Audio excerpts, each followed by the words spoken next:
Hey, Bills Mafia. We know there's only one topic every day. All Bills, all the time. And now Matt Bove and Sal Capaccio are going really deep, talking Bills all year long, because it's always game day in Buffalo.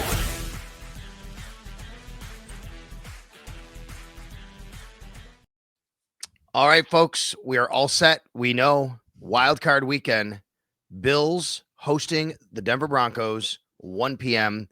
on Sunday. I feel like on this podcast, we're going to spend very little time on what happened in New England, Matt, and then really look ahead and talk about wild card weekend. But I do think it's relevant what happened in New England because of some personnel decisions and things like that. But good to be here with you and good to finally know what is happening wild card weekend. Yeah, for sure. How do you want to do this? Do you want to work our way back to the game, or do you want to start with the game and then work? We just start, I think, at least, and then we'll look ahead. I think that's the best way to do it. I do have a question for you. Are they not calling it Super Wildcard Weekend anymore? The NFL put out the times, and Brian McCarthy, who's the NFL PR rep, I saw his tweet, and it only says Wildcard Weekend. It does not say Super Wildcard Weekend. Maybe they want to save Super for the Super Bowl. Maybe they don't want to just lean too much into the Super name. So it's just Wildcard Weekend now. I got to tell you, though, I am thrilled we did not have to wait up until after Sunday Night Football to find out the time of the Bills game. They announced it in the middle of the first quarter, which was such a welcome surprise. I'm sitting on my couch having a cup of soup, chicken noodle, by the way, and I'm like, oh my God, it's 1 o'clock. All right, here we go. Ready to roll. I love it. Yeah, me too. So we won't bury the lead for everybody, though. The Bills are playing Sunday at 1 o'clock against the Denver Broncos. The Broncos beat the Chiefs pretty handily, so they got into the playoffs. If they had lost, it would have been the Dolphins' turn. The Dolphins actually lost. I don't know if they already had kind of mailed it in once they knew what was going on in Denver. So it would have been them, and if they had lost, it would have been the Cincinnati Bengals, but we don't have to worry about that. Bengals are out. Dolphins are out.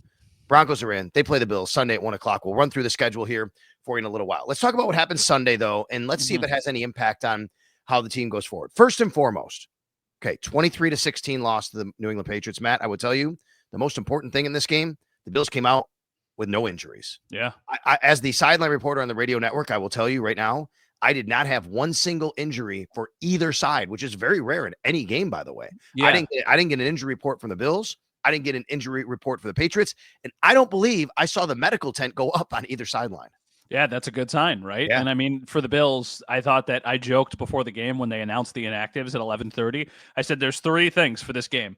Everybody stay healthy, nobody get injured, and make sure that you're all ready to go for next week. And it felt like that's what happened for the Bills. You could clearly see the guys that they really value. Of course, Josh Allen is on a different stratosphere, but by the inactives, but not just by the inactives, by the guys who were active but did not see the field, right? I don't think we saw Khalil Shakir on the field. I didn't think that we saw at all like Dalton Kincaid or Dawson Knox involved. We saw very few snaps from the starting offensive line. I mean, like, it was clear that they were going into this game, we are going to get these guys off the field as quick as possible, and we are going to make sure that they're available next weekend.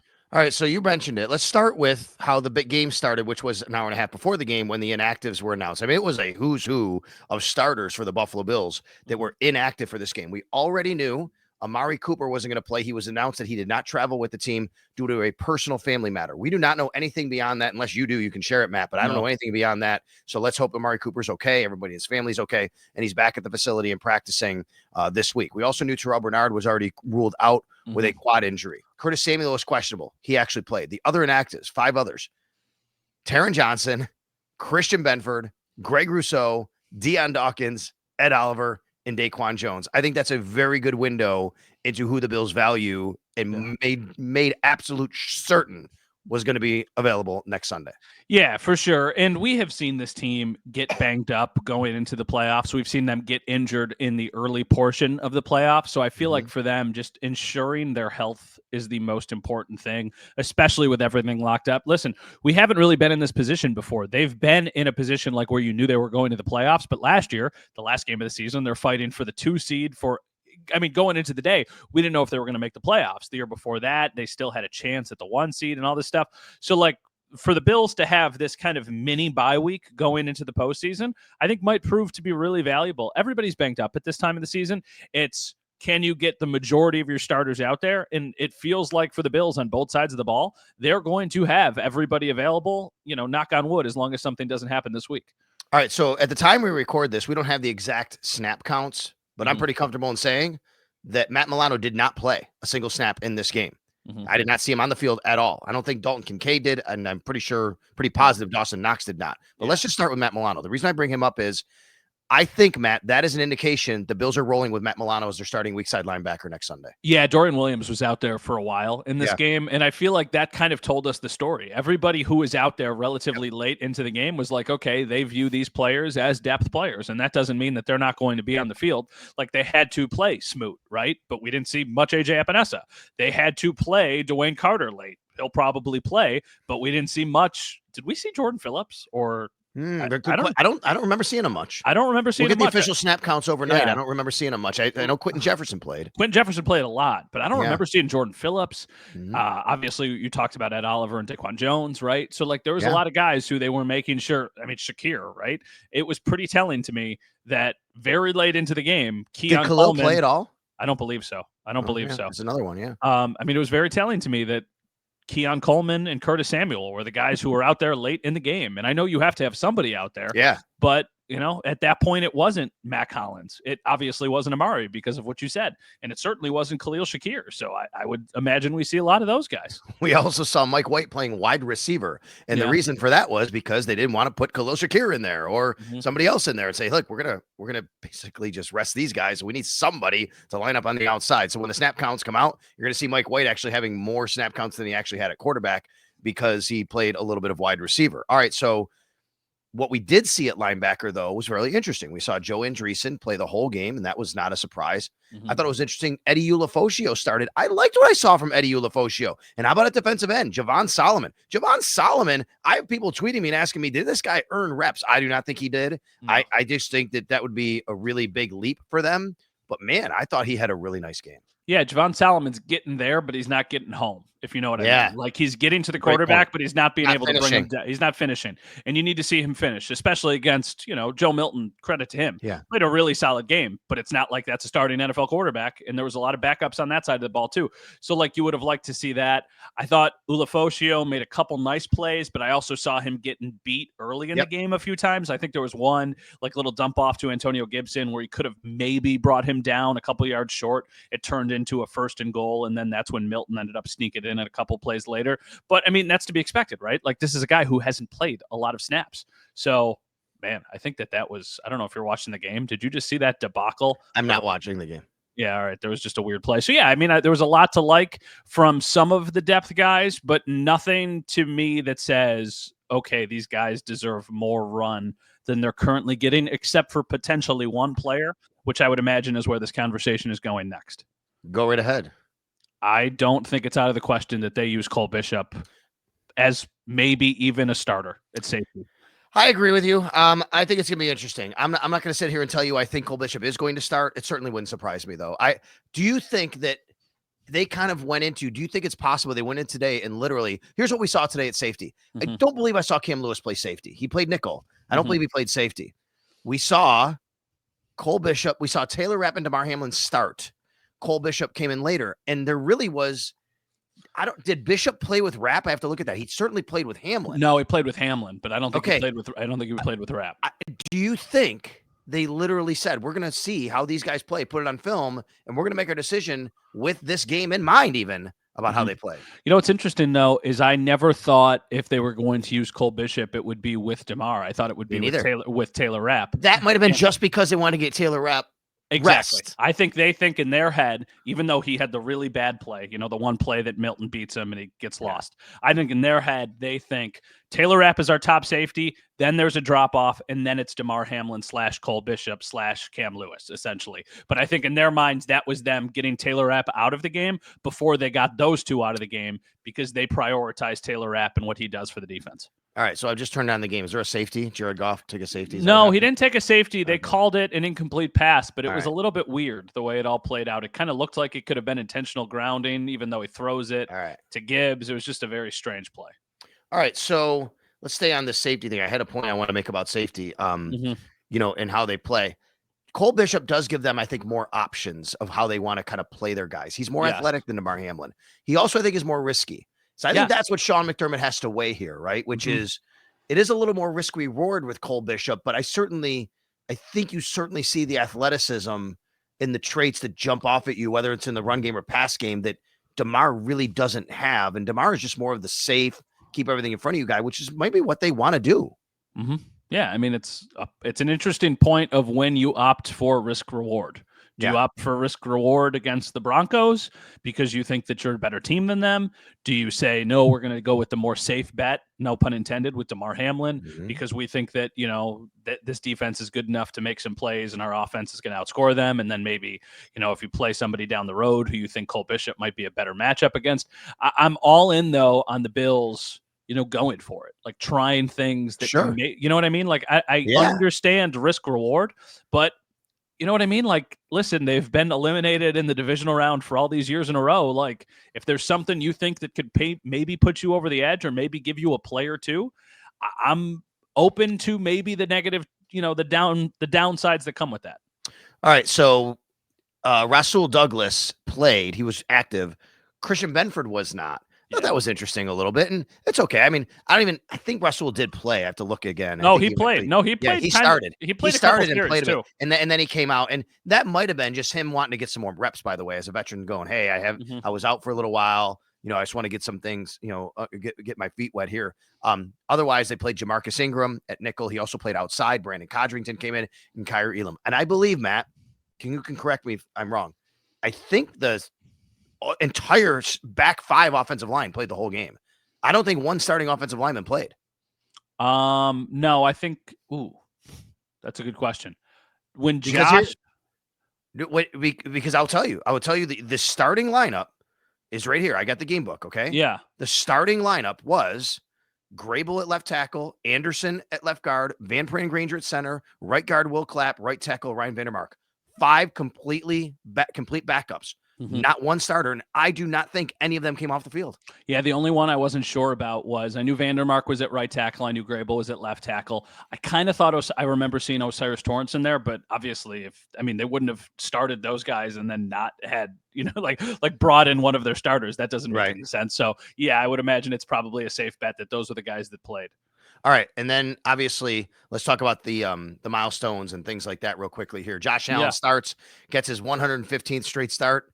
Well, I thought he might play for about 3 plays. He played 1 play and he walked off the field. And I will tell you, being on the sidelines, Bills fans knew what was going on. They were giving him a big cheer as he came off, of course. Yeah, no surprise there, right? Were you at all surprised? Is that what you were expecting? I thought he played. I thought you might get like 3 plays. Okay. I wasn't surprised. I just, the running thing for me was when people would ask me, I'd say, I think he gets 1 play or 3 plays. I'm going to lean 3 plays. I thought he'd go 3 handoffs to James Cook, maybe try and get him his 19. If you get a first down, great. Give it to Mitch. If not, you're punting anyway. So you're out.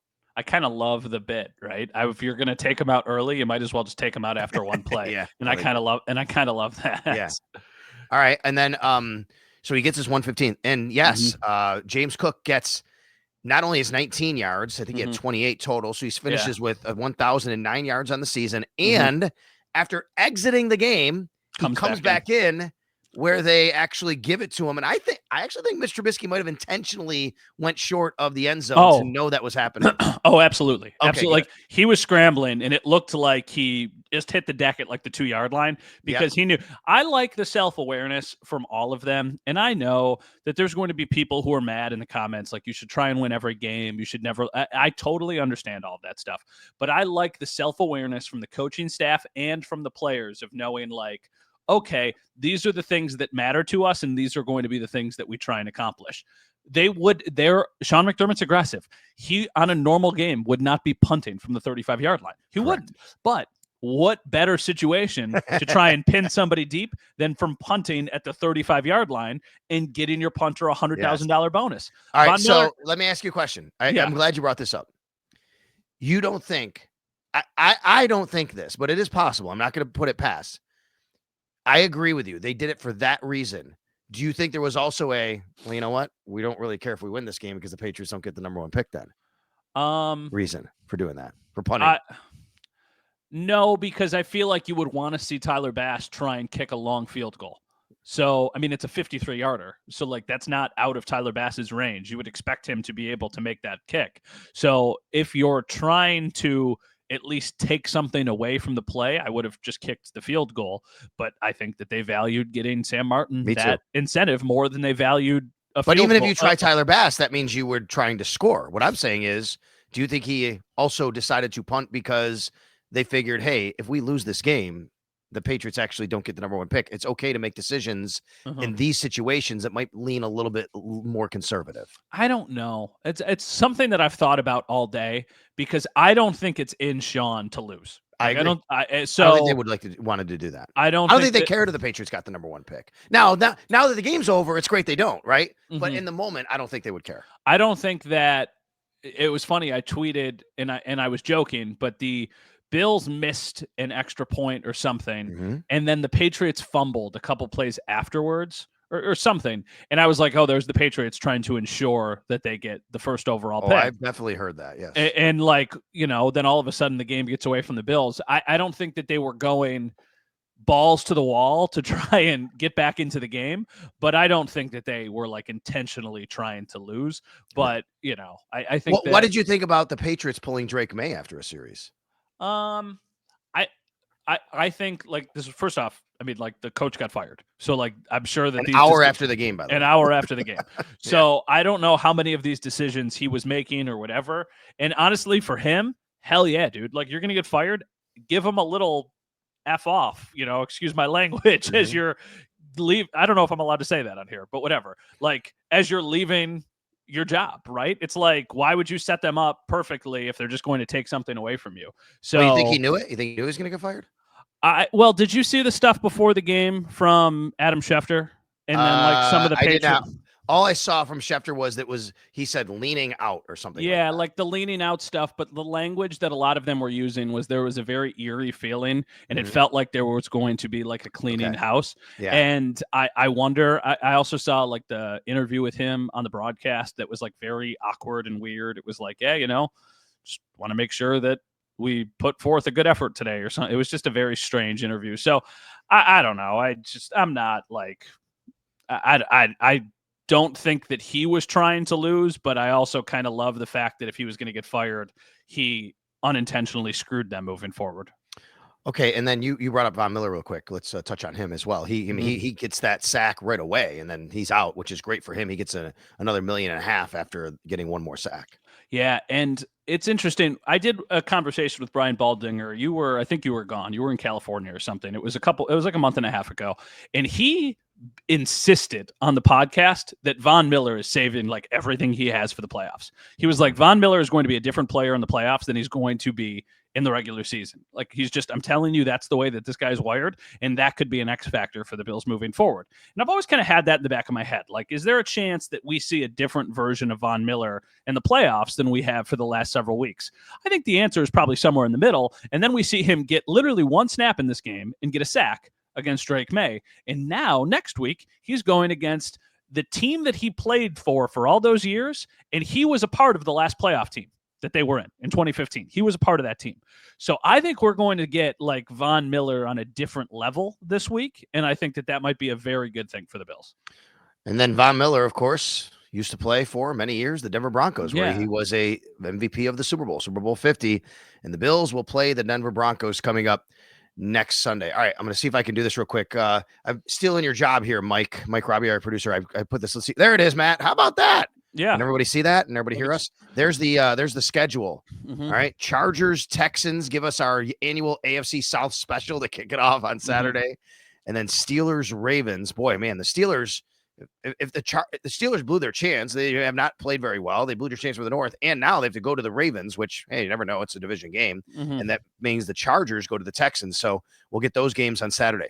Sunday, it's Broncos, Bills, followed by Packers, Eagles, followed by Commanders, Buccaneers on Sunday night. And then the winner of the currently played game right now, as we're talking, Detroit Lions and the loser, Minnesota Vikings. The loser of that game will play the Rams. Yeah, the loser of that game will play the Rams because the winner will have a bye, obviously. So let's just set this up and what you think. What do you think about the two Saturday games first?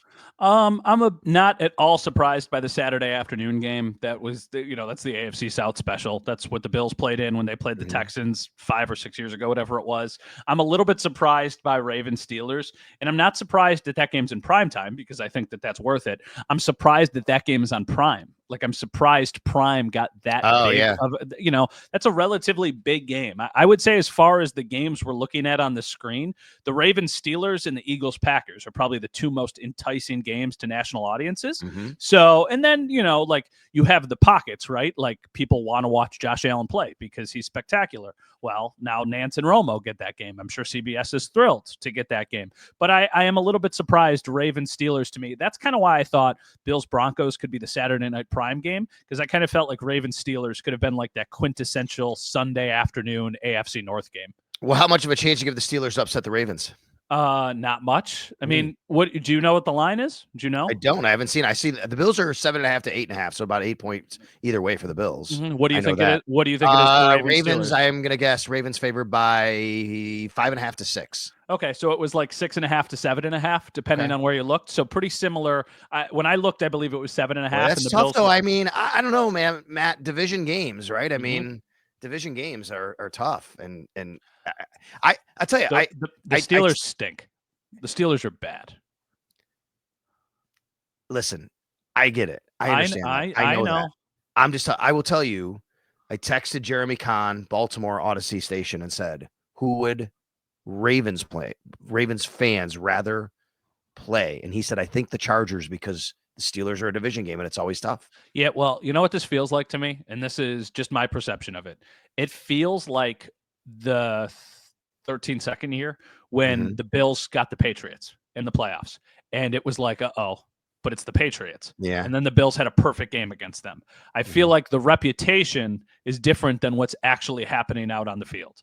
Now, I know the Steelers beat the Ravens this year, just like the Patriots beat the Bills in that year that they played them in that stupid wind game, right? But I don't know. I watched that game very closely on Saturday night, and they just don't have an NFL offense. And I don't think you can trust your defense to make that many plays against the Ravens. I just maybe I'm wrong. I mean, it would be, No, I think it's not a great chance, but I just think because it is a division game, you never know there.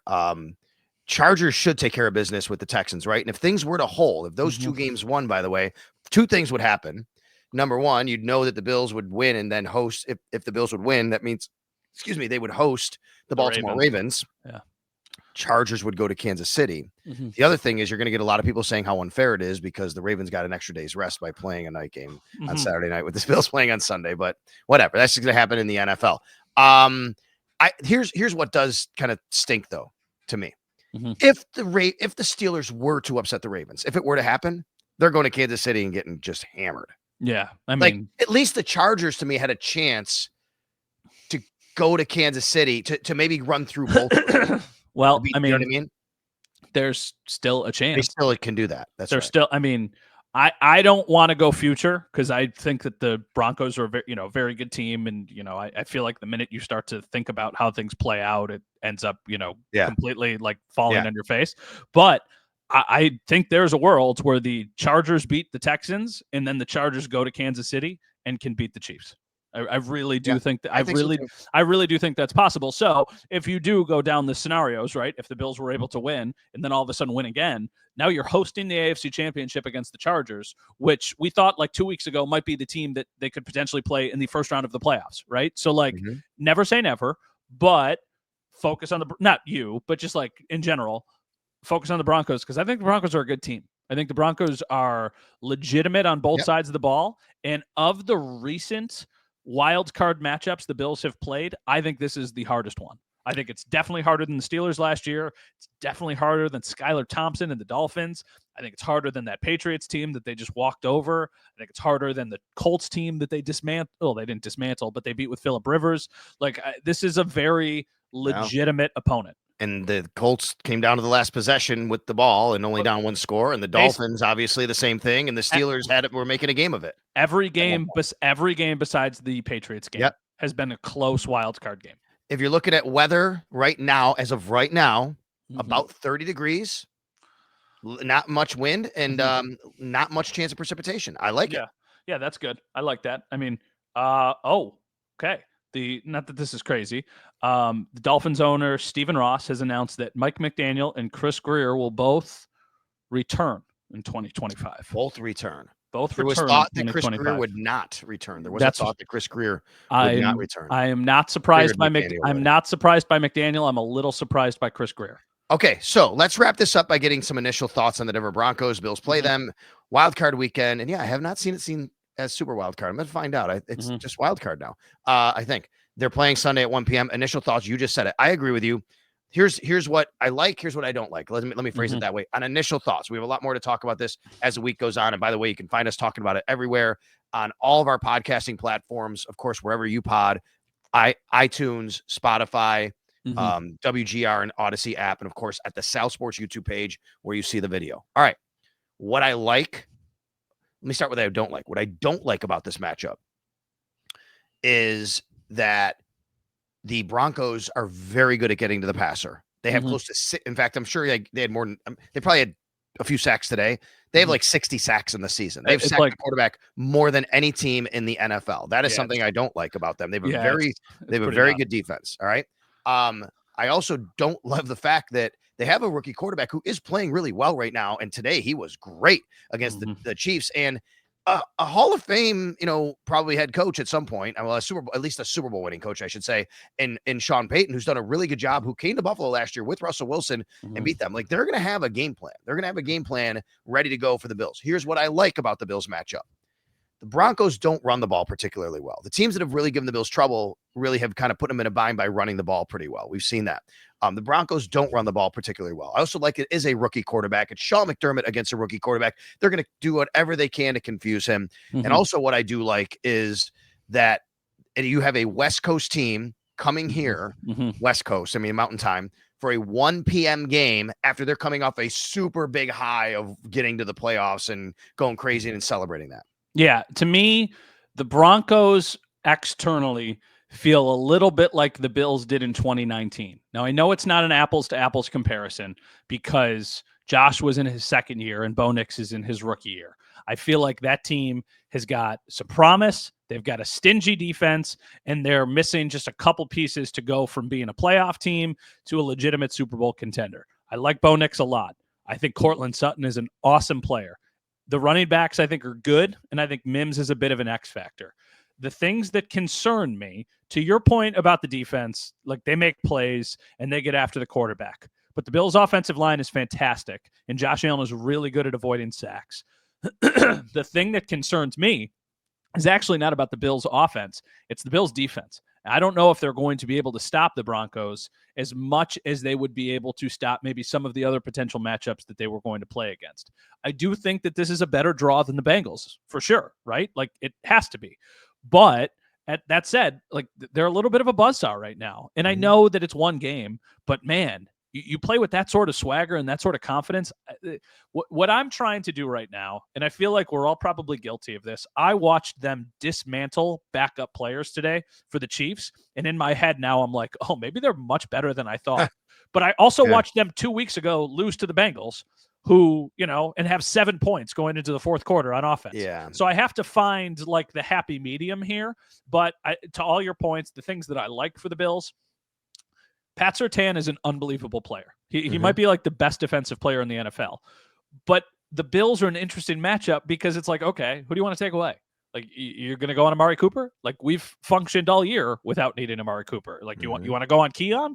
Great. We're just going to beat you with Keon Coleman and maybe Dalton Kincaid sprinkled in a little bit. So that's, something. Obviously, the coaching matchup is a bit interesting to me. I have to look into it a little bit more, but I know that they play more man than some of the teams the Bills have played. And like, if there's a quarterback who's able to avoid getting sacked and that can beat man coverage, Josh Allen is the guy. So if they're going to just kind of keep playing the hits defensively, I think the Bills are going to be able to move the ball and have success. I just need to know if the Bills are going to be able to stop them, as much as they should. Another thing that will concern me, we'll talk about later this week, they have a very good return man in Marvin Mims, and the returners have hurt the Bills a little bit this year. The kick returns and special teams have hurt the Bills, and he's an all-pro returner. And he had a nice game last year. I think he had a big return in the game they played here last year on Monday Night Football. I like your point about, watching them against the Chiefs. I will say I didn't get a chance to watch a lot of that. Coming back, I watched a little bit on my phone. The Bills and the Chiefs today both played very, very vanilla game plans on offense and defense. Yeah, and there was no game planning. Just to circle back to the game today, one thing is Joe Milton looked great. He really did. He looked really good. No doubt about it.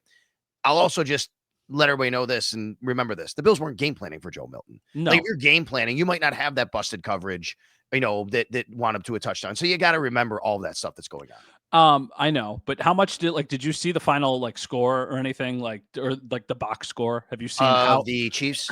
Yeah. Yeah, it was very lopsided, right? I mean, Bo Nix was 26 of 29 for 40 or for 4 touchdowns, 321 yards, and he had 47 yards on the ground. Like, that's a Josh Allen game. Now, Josh Allen does it against starters, and Bo Nix did it against Chiefs backups. So take it with a grain of salt. Right. I don't know. I'm just at this point now where they had an unbelievable regular season, right? Like, they've exceeded my expectations. They've exceeded the expectations of a lot of people.